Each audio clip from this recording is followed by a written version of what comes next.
Hi, I'm Mara Cherkasky, a historian with Prologue DC and co-director of the Digital Public History Project Mapping Segregation in Washington, D.C. In the course of our research, we learned about some small African American enclaves that were wiped off the map decades ago, including the four circled on this map of Ward 4. These particular places were displaced by development rather than by eminent domain for schools or park construction like some others were. This presentation shows how it happened and how Ward 4 became virtually all white in the first half of the 20th century. The Pines was the northernmost of the four settlements. This presentation was originally created for the Civic League of North Portal Estates, so I might have a bit more detail on the Pines than on the other three communities. Some friends, longtime residents of Littonsville in nearby Silver Spring, told me the Pines was what they years ago called the area on the Maryland side. There were African American landowners on the DC side too, and we can assume this was one community. We're in Maryland here. DC is the gray area on the right. Samuel Litton, who was African American, bought property in 1853 from a white landowner named Leonard Johnson. Litton sold some of the land to other African Americans, and the area became known as Littonsville.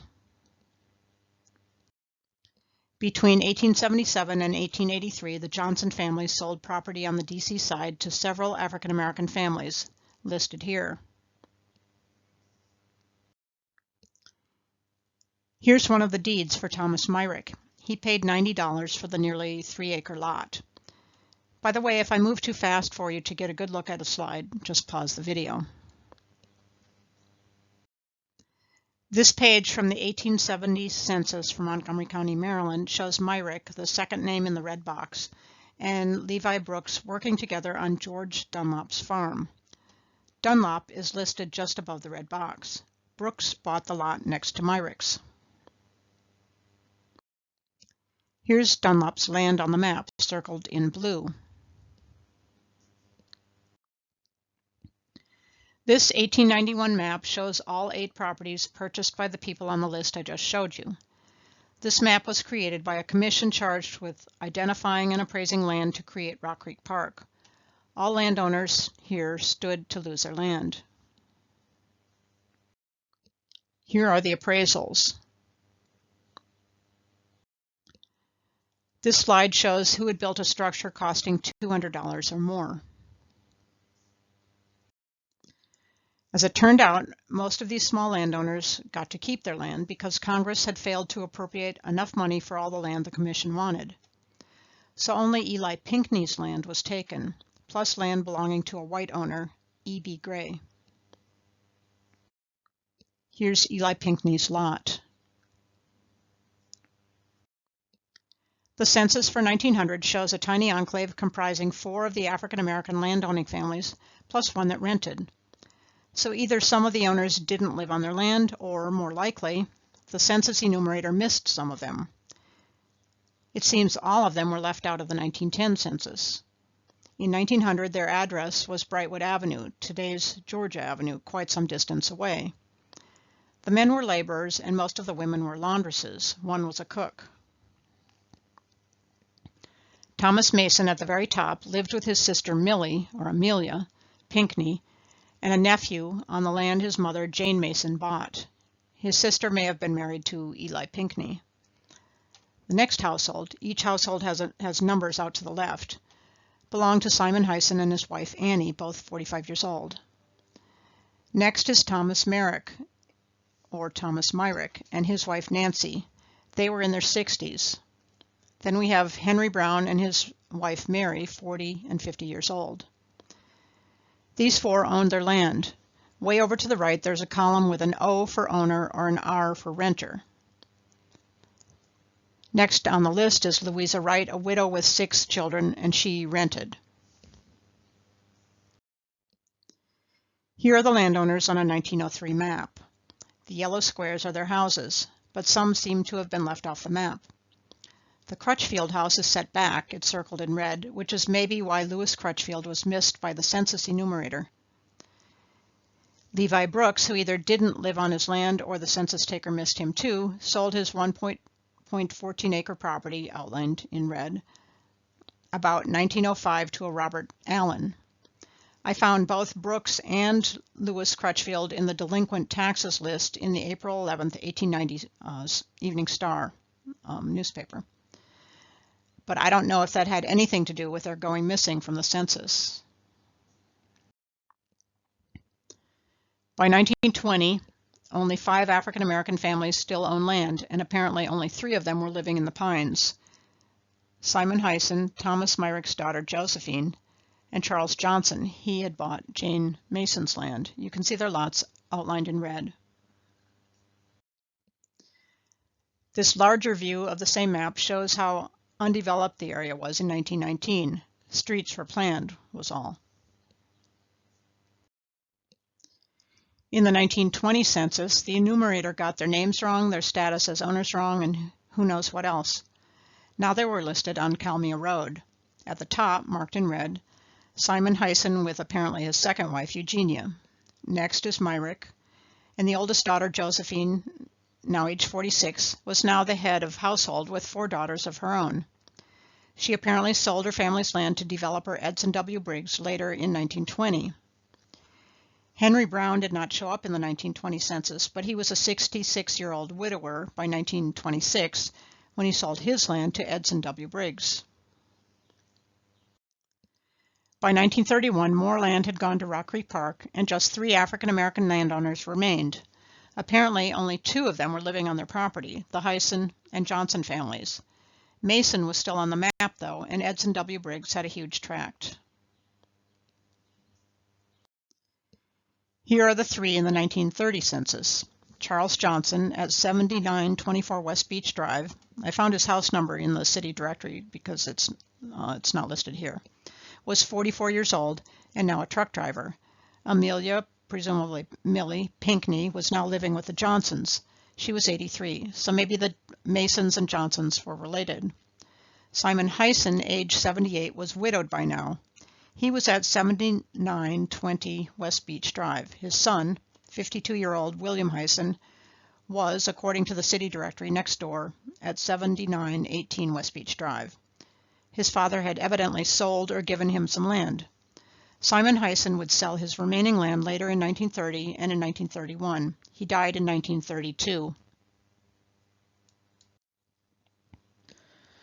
The census also shows some renters in the Pines area, working mainly in construction or waiting tables at a boarding school.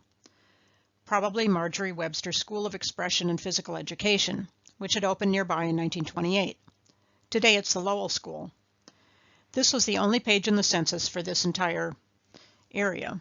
Today, the western section of the Colonial Village neighborhood. The next page of the 1930 census shows who was moving into the nearby area, now the eastern section of Colonial Village. At the top, Alpheus Ryan, who was white, was in real estate.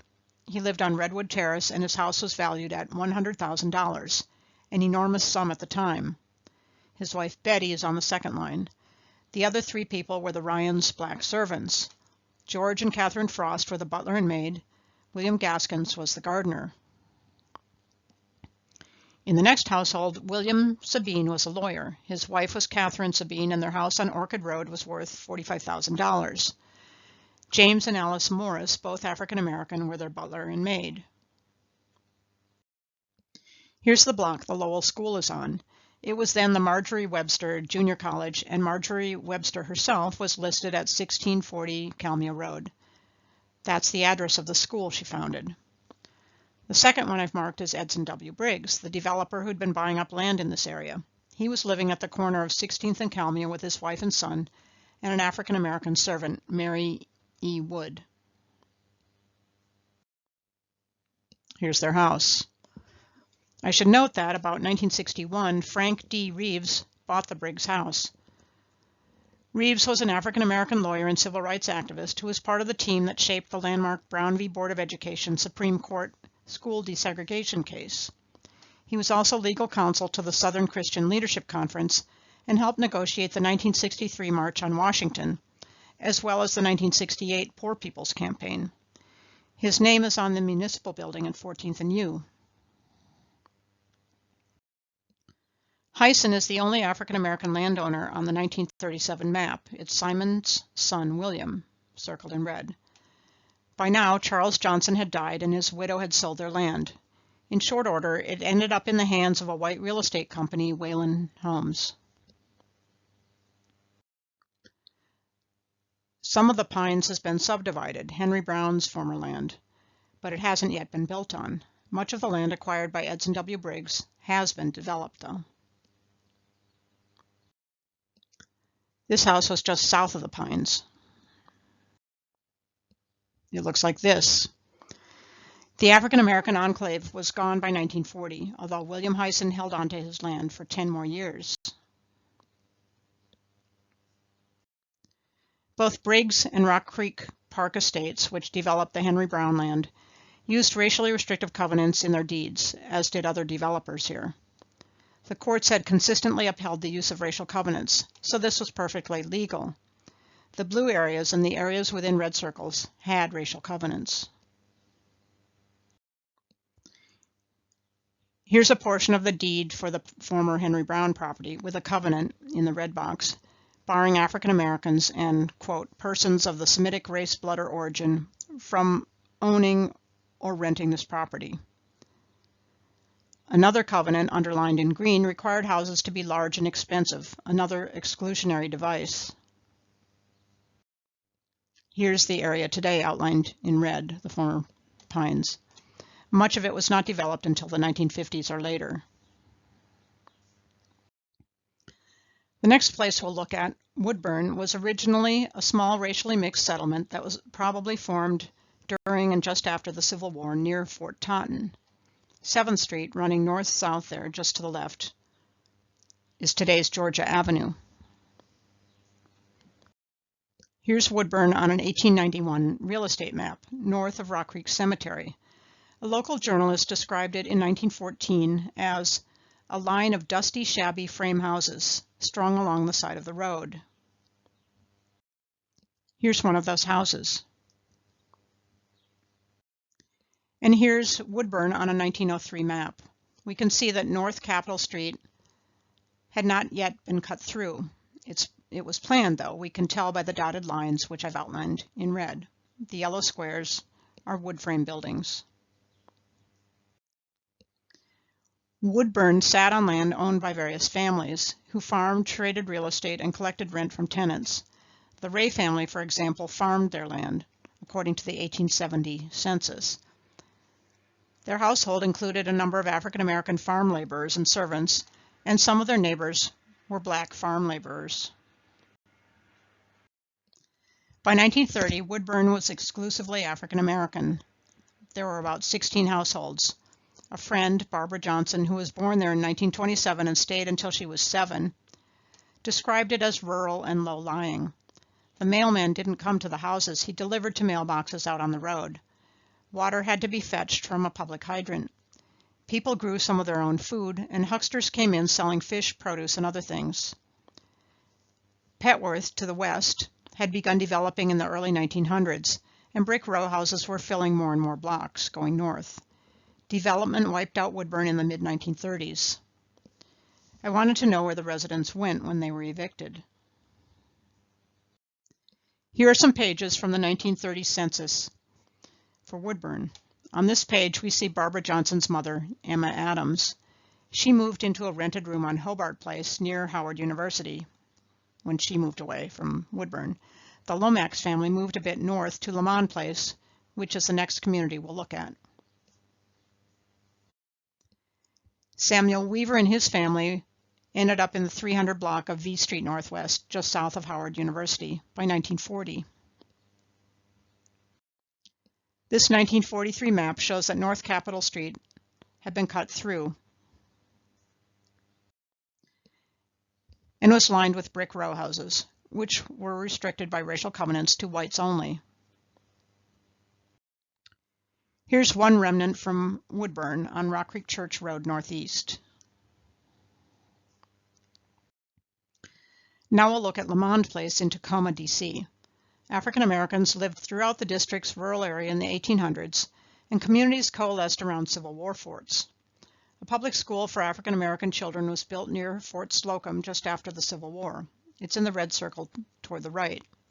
Another one was built near Fort Stevens for the black community there, in the red circle on the left. The Fort Slocum School would have originally served the children of Woodburn as well, until they got their own school in 1895. You also see here Blair Road, running more or less parallel to the railroad tracks. Lamont Station on the B&O's Metropolitan Branch Railroad is circled in blue. In 1880, the population along this road was racially mixed, mostly working class, gardeners, domestic servants, farm workers, and the like. There was also one Angus Lamond. His name is next to the station, a Scottish immigrant who had established a terracotta tile works about 1873. In 1900, the majority of Angus Lamond's neighbors on and around Blair Road were African American. Some of them were living on his land. This 1919 map shows Angus Lamond and the terracotta works and the small wood frame houses, the yellow ones, that he or other family members rented out on what was by then known as Lamond Place. Barbara Johnson moved to Lamond Place in 1934 to live with her older sister because her mother, in Woodburn, was away all day working. She told me Lamond Place was a black community off from a white community, Tacoma, in a lower area down a hill from Van Buren Street, which is near the top edge of the slide. There were dirt roads. It was like country. There was no indoor plumbing. The family had a pump, a wood stove, a garden, and chickens. To get to school, the children of Lamond Place had to go up the hill to First and Van Buren and then walk a couple of miles west to the Military Road School in Brightwood, because the Fort Slocum School had closed in 1922. In 1930, the community had about a dozen households. Almost all the adults worked as laborers or domestics. Here's Lamond Place in 1937. You can see the development occurring around it. Pink means brick. After the terracotta works closed in 1948, developers started building houses on some of the property and industrial facilities on other parts of it. The neighborhood became known as Lamond Riggs. Barbara Johnson had already moved from Lamond Place to Northeast DC off Benning Road after she graduated from high school in 1946. I tried to track where the other residents went when they were evicted from Lamond Place. This map shows DC's racial landscape per the 1950 census. The darker the color, the higher the percentage of African American residents. The blue triangle at the top shows where Lamond Place had been. The red stars show where former Lamond Place residents moved to, all African American areas.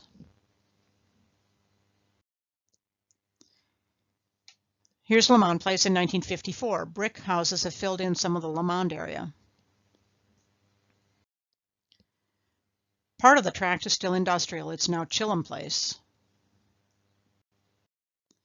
Here are some of the houses the children would have passed at First and Van Buren. But they were fairly new at the time, built in 1926.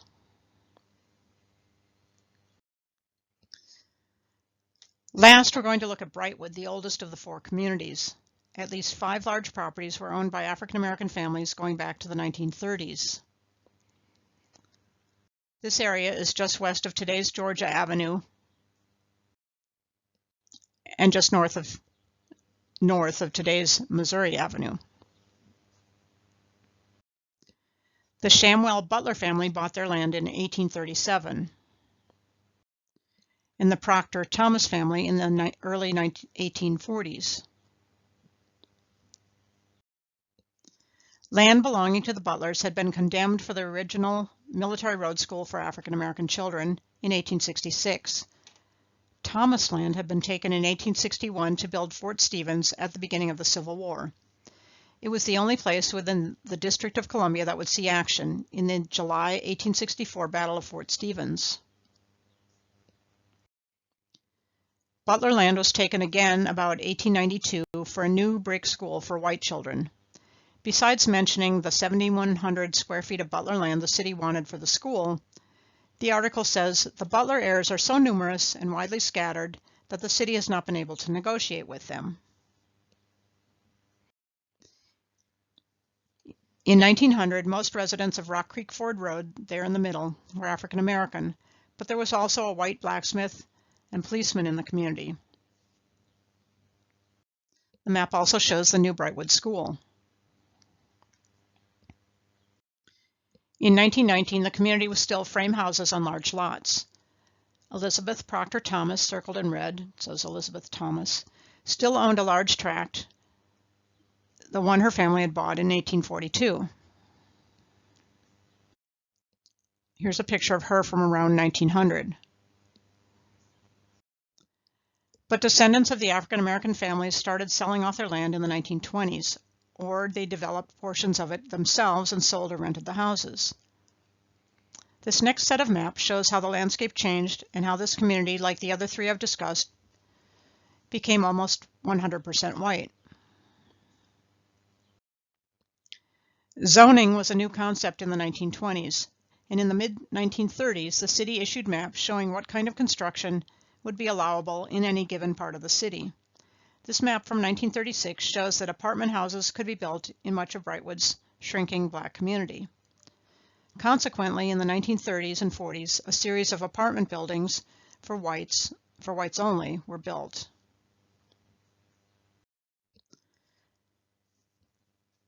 This 1937 map shows two new apartment complexes on the same block as the Military Road School, the African American Elementary School. Here are some of those buildings today, the schools on the left.